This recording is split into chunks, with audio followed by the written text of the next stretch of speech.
L'ouverture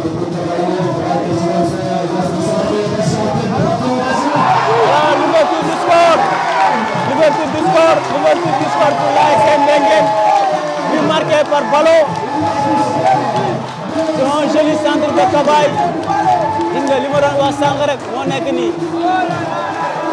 li ma doon wax sànq moo résumé wu vraiment li ma doon wax ne si ça continue comme ça bu ñu bett ne que ne l'ASC Mbenguen wala ASC APEX kenn dina si dugal parce que match bi dafa am ouverture si ñaari côté yëpp.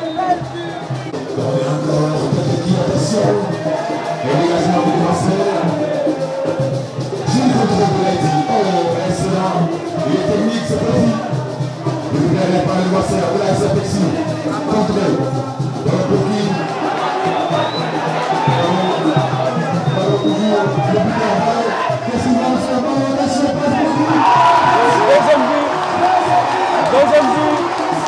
deuxième but de l'ASC Mbenguen.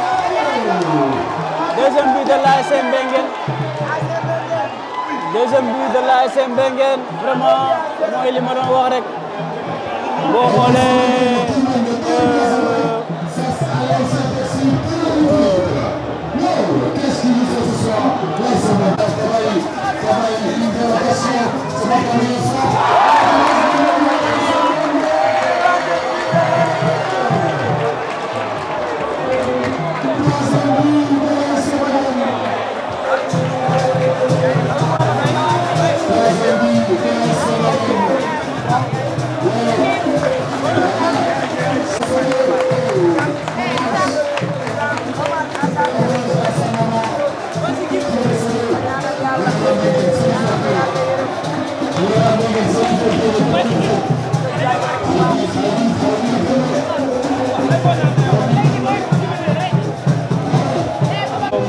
moo nekk nii